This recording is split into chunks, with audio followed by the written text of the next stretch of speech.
Living a well-balanced lifestyle goes beyond ensuring your finances are in order. Welcome to Keeping the Well in Wealthy with Barbara Archer from Hightower. Barbara speaks with wellness industry leaders and related professionals to share more than financial planning advice.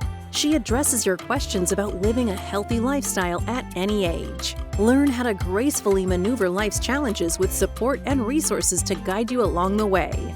Barbara and the team at Hightower help you make a plan, make an investment, and make a difference in your own wealth and well-being, and in your families, and within your community. Thank you for listening to Keeping the Well in Wealthy with Barbara Archer, sponsored by Hightower. Now, on to the show. Hello and welcome to Keeping the Well in Wealthy with your host, Barbara Archer from Hightower. Barbara, how are you? I am well, Eric. How are you today? I'm so excited. I'm so excited about your podcast. I'm going to be asking about this podcast in a little bit. This is your inaugural. This is your very first one. But before I ask you about the podcast, I want to ask you a little bit about you. Sure. All right. Ask away. All right. So audience, this podcast is really broken up kind of into two sections. We're going to talk a little bit about Barbara's history and get into why she's created this podcast and what it's all about. And then the second one are going to actually be some personal questions that we'll get into so you can get to know Barbara as a human being and a fantastic person. So let's start off with a little bit of history. Barbara, why did you decide to work in financial services? Can you tell us just a little bit about that history? Happy to share that, Eric. I have a bachelor's in medical technology. That's clinical chemistry, hematology, microbiology, Wow. blood banking, and I worked my way through school as a chemist in a hospital lab. Upon graduation, they were offering me 25 cents more an hour. Yay. Oh, jeez. So, Wow. and yes, I had school loans. Mm-hmm. I went into my dean and I complained that that was so unfair and women were getting the short end of the stick, and I was not a happy person about it. And so he said, one of the things I can do is get you an interview. And I said, well, sure. Where would that be? Well, it was at General Motors. And that interview occurred in a very dingy, dark laboratory that I was so excited to be in because it was in a manufacturing plant, and it was very exciting for me. The opportunity was to supervise an industrial chemistry lab. So the beauty of that is I would make a lot of money and I would have the opportunity to make changes in this dingy lab. What I didn't realize is they really wanted a chemical engineer and they wanted a man. So Nice. They were escorting me out. And I said, well, before I leave, could I just take a peek in the lab and see what you're doing here? Because I'm just fascinated. My dad worked at General Motors. So I thought this would be fun. So I went through, and when we sat down to just finish the interview, I grabbed the gentleman's tablet and I said, well, I know you want a chemical engineer, but I actually know how to run a lab. So here are the 10 things that I saw were errors that you could pick up and correct immediately. So needless to say, I did get the job. And thankfully, they also paid for my MBA, which I received at night. And then in 1980, I got married to my husband, Steve, and we moved to St. Louis. Well, once we were married in here, I took a next job at Ralston Purina, now known as Nestle Purina. And I was in marketing, and we hired, my husband and I, a financial planner. So when we met with the financial planner, it was an eye-opening experience. Now, remember, my husband, who was an engineer, and I was a reliability engineer, and then we both had MBAs, and this gentleman had never had a statistics course. So I understood very quickly that he didn't understand risk. He was not well educated in tax. And so we had somewhat volatile meeting of our expectations. And he said, why don't you do this for a living?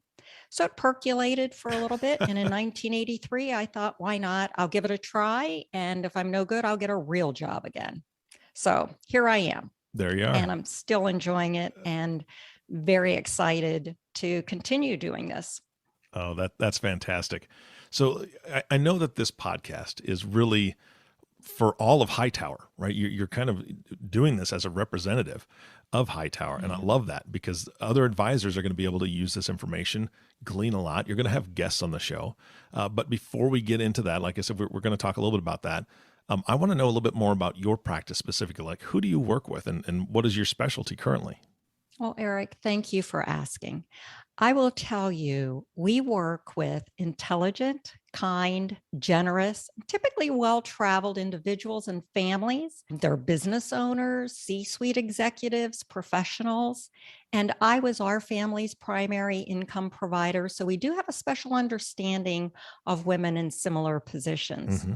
As far as specializing, the one thing we always start with is a plan.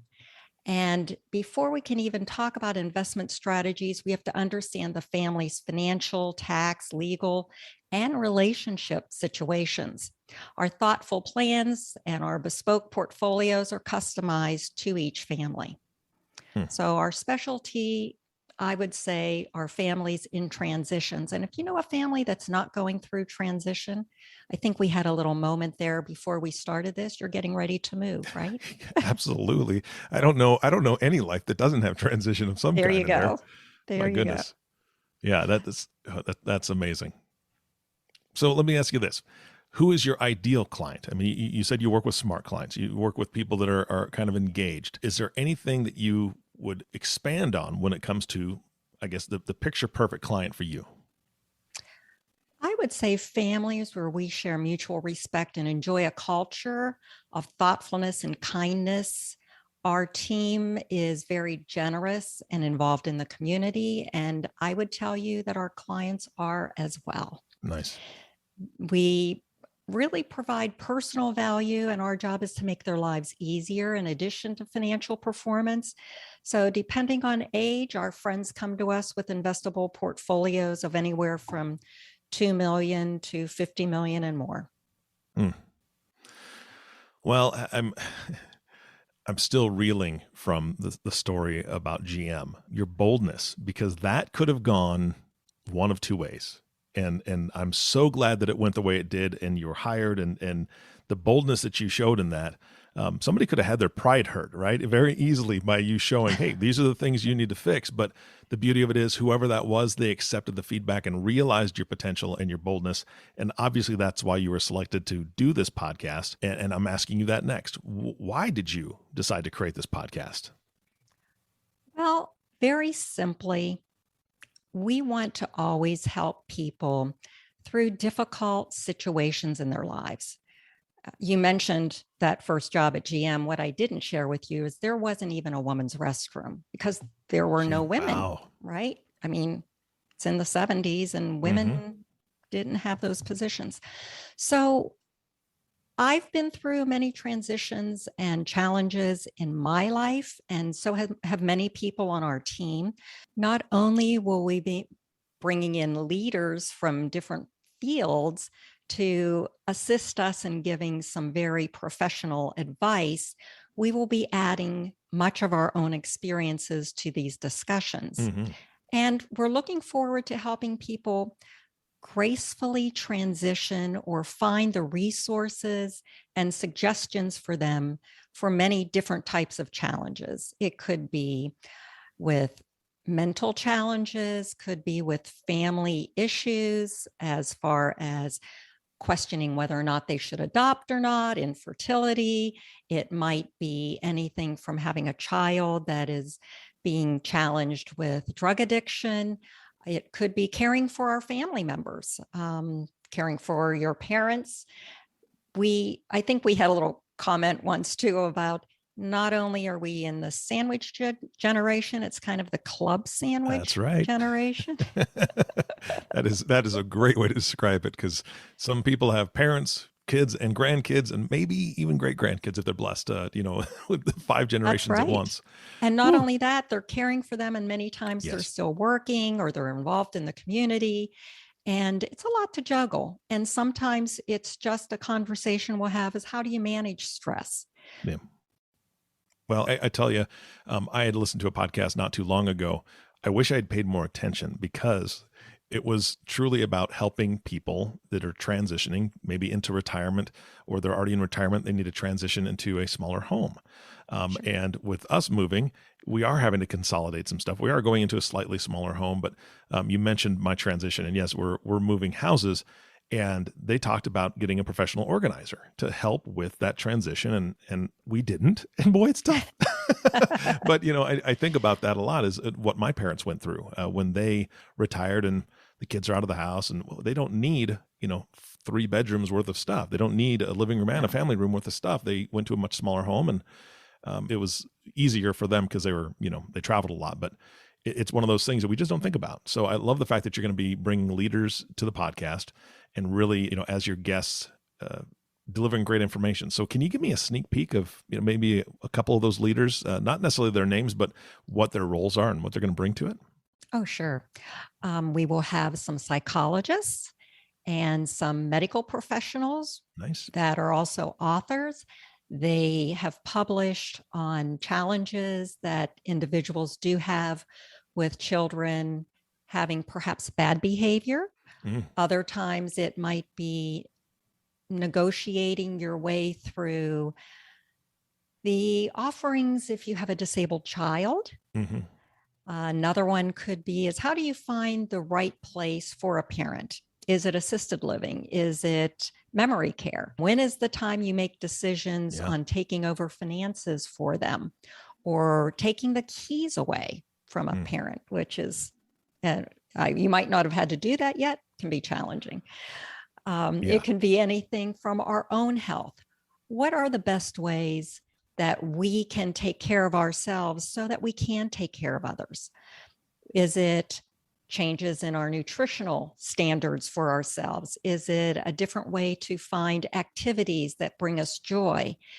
Are there ways to increase our own sense of purpose in participating in charitable events, on boards, many different ways?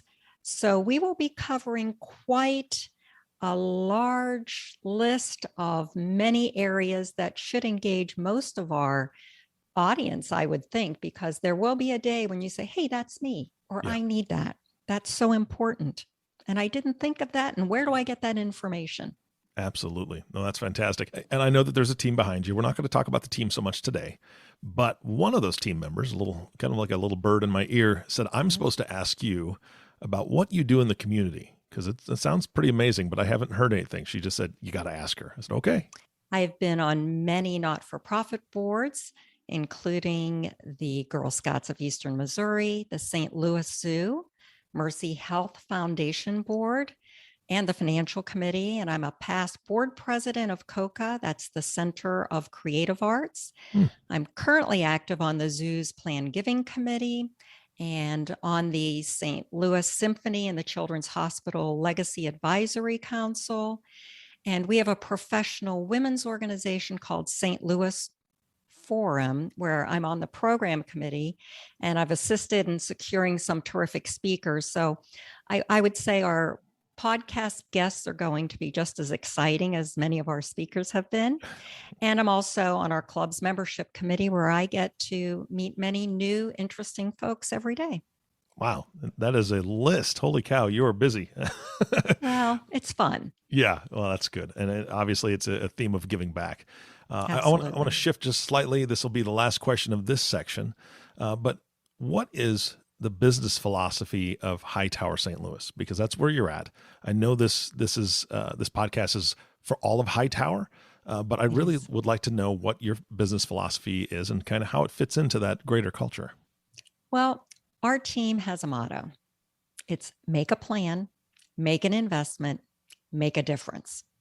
So of course, that's very broad, right? You can invest your time or invest your money. You can make a difference in your own life, or you can make a difference in the lives of your family or your community. So first, we understand the family's challenges, their risk tolerance, their dreams, and then we design a shared plan and customized investment strategy to be executed and monitored while allowing for flexibility as life changes. We talked about life transitions. So some people want to focus on socially responsible investments, and we're sensitive to that as well. So I would tell you the business philosophy of Hightower is the same as ours. That is flexibility and the opportunity to be able to provide, whether it's active or passive or a combination of investments, as well as alternative investments as appropriate. private equity, distressed assets, real estate, those types of things. So Hightower has been a wonderful home, and many of us share every day little internal comments, suggestions. So it's a shared camaraderie that makes it fun. And one of the other commonalities is the generosity, not only of the advisors, but Hightower also helps in communities throughout the United States. So a lot of similar philosophies between our little place in St. Louis as well as the entire corporation. Yeah, well, I think it speaks volumes that Hightower is putting this podcast together. And again, kudos to you that you were the person they selected to as the face of the podcast. Oh, and the voice of the podcast, I should say too.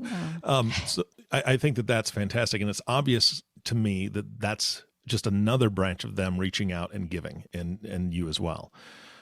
So thank you, and I feel very honored to be able to play with them and participate in this. Yeah, absolutely. Well, we're going to switch gears, get personal. Ready? Uh-oh, maybe. I'm not going to ask you to open any closets for skeletons or anything like that. But I did, again, the little bird spoke to my ear and said that I'm supposed to ask you, is it true that you wanted to be an astronaut growing up? You know, they got that little bit of information and it keeps coming up. The answer is yes, I wanted to be an astronaut. I mean, who wouldn't want to be growing up like I did? And I mean, I remember sitting in school, we got to watch rockets go up in the air, watching the first man on the moon. I mean, all of these things were so exciting. So yes, I actually applied. I got through several rounds and then I was rejected. It was heartbreaking. But, you know, at least I tried. And since then, I've gone skydiving. I've had friends that fly acrobatic planes. I've gotten to do that. I've done, I guess, should I say on a podcast, I've done zero gravity. Some know it as the vomit comet, which I didn't get sick, but it's where you get zero gravity. You get to float like they do in space. So really, that was great. Yes. And I got to do air combat flying. So really? yeah, so I've gotten to do a lot of fun things, and just think now with the progress, if I pay enough, I might be able to still go into space, right? Well, here's the thing is I was just going to bring that up with your resume of all those flights and all that time. Elon Musk, if you're listening, this resume, Thank you. Yes, this resume right now, really, I believe there's a good sponsorship opportunity here, Elon, to sponsor her going into space, and then we'll talk about it on the podcast. Eric, my new best friend. I'm just telling you. I love it. We do what we can. Thank you.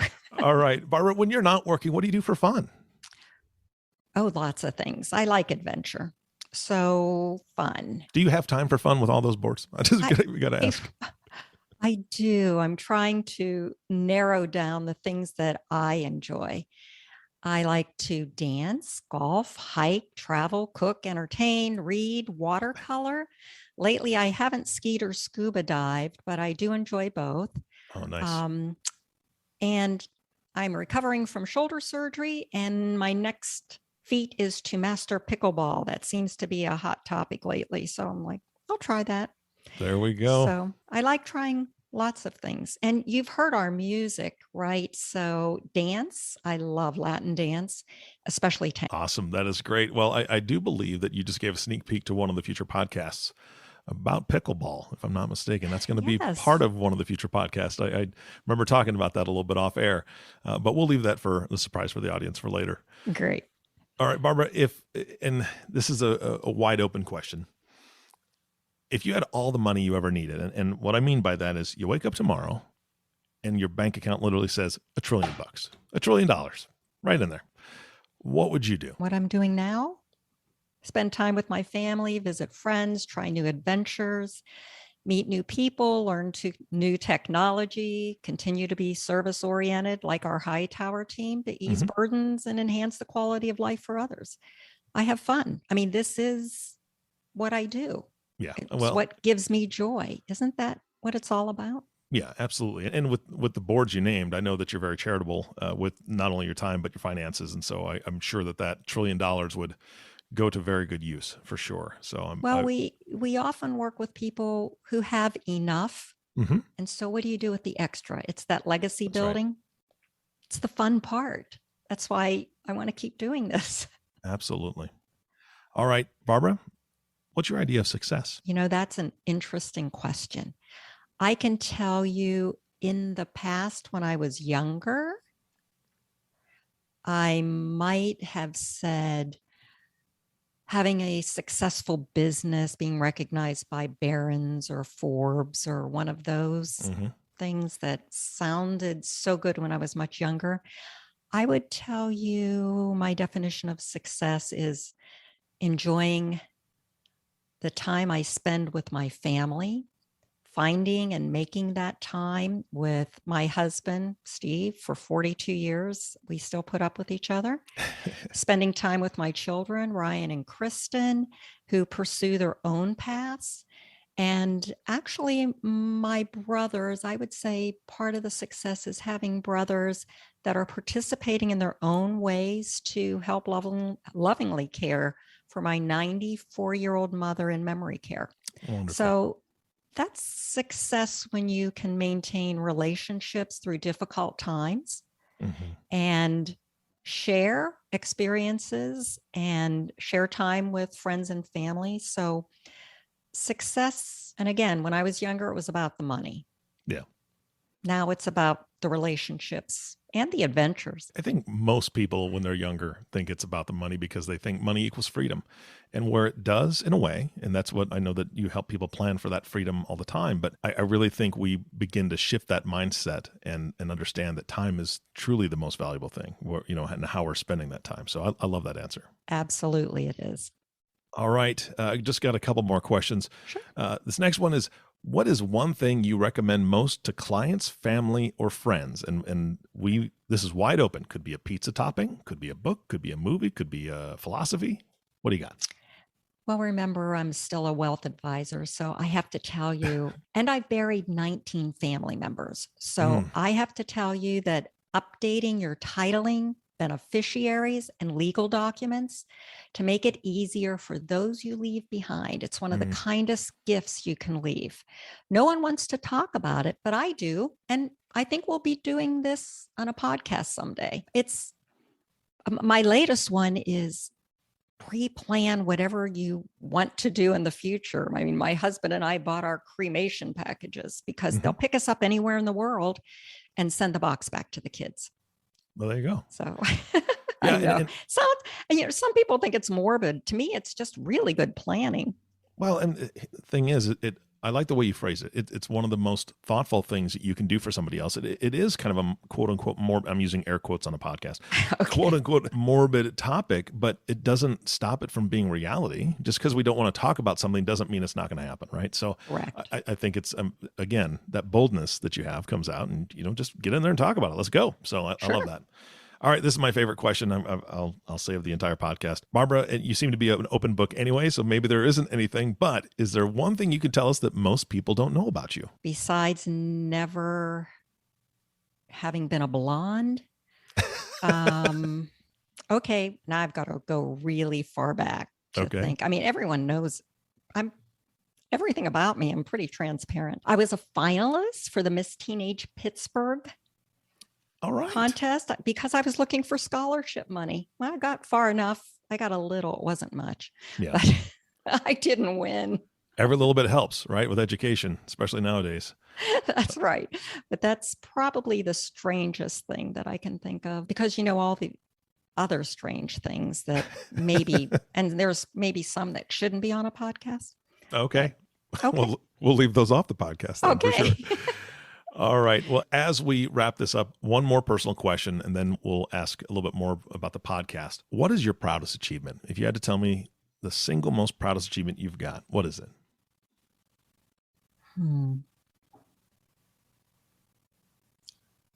I would have to say my family. I mean, that's not an achievement. That's my joy, my life. I would say that you didn't ask me about any personal mottos, and mine is always grateful, never satisfied. So achievements are probably always improving things. So I look at any situation I've been in, can I make it kinder, nicer, more friendly, more profitable? Can we get to an answer for someone more quickly? Can we transition them more gracefully to their next stage? So my proudest achievement besides my family is probably my ability to be able to be that change maker in someone else's life. Yeah.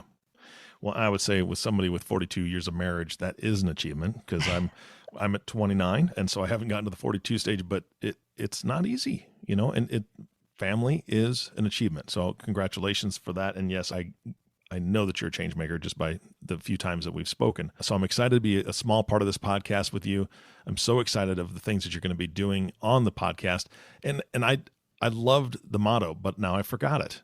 Please tell me. Always grateful. Sure. There it is. Always grateful, never satisfied. Always grateful, never satisfied. I love that. All right. Thank As you. we wrap this up today, who should be listening to this podcast? This is nationwide. In fact, it's worldwide technically, but nationwide, who should be listening to this? I would say anyone that's interested in living a healthy lifestyle at any age. Life can be messy, so those who are curious, stressed, or confused, as well as those who want to engage in the conversation of how to make their own lives healthier, more fulfilled, and purposeful.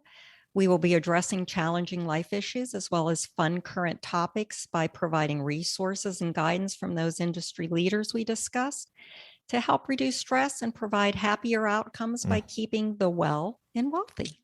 Oh, I love it. Barbara, thank you so much for your time today.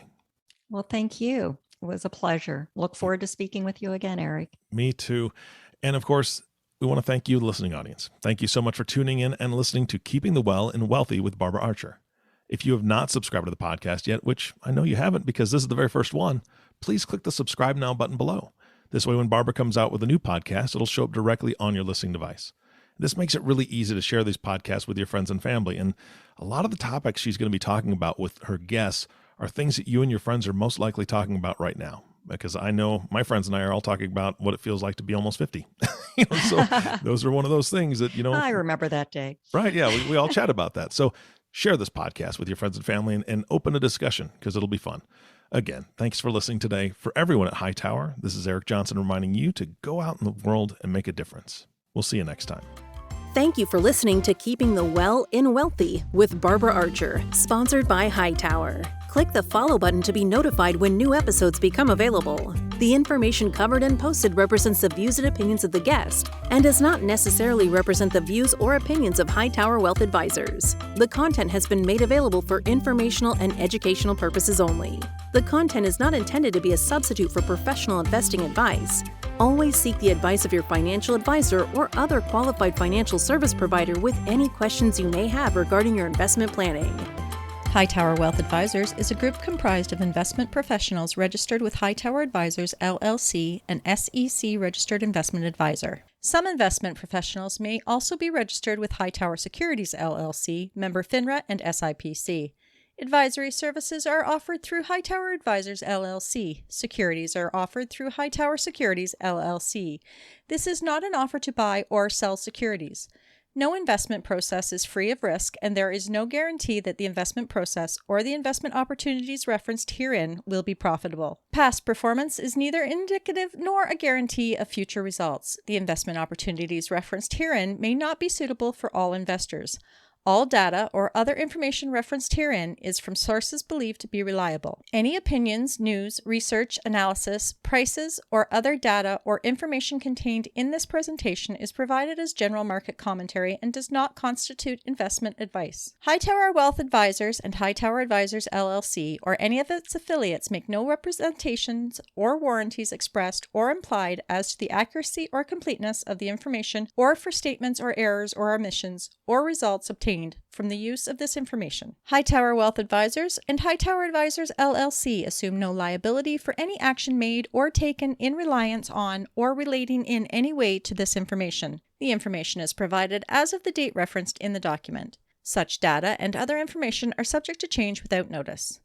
This document was created for informational purposes only. The opinions expressed herein are solely those of the authors and do not represent those of Hightower Advisors, LLC, or any of its affiliates. Hightower Advisors, LLC, or any of its affiliates do not provide tax or legal advice. This material is not intended or written to provide and should not be relied upon or used as a substitute for tax or legal advice. Information contained herein does not consider an individual's or entity's specific circumstances or applicable governing law, which may vary from jurisdiction to jurisdiction and be subject to change. Clients are urged to consult their tax or legal advisor for related questions.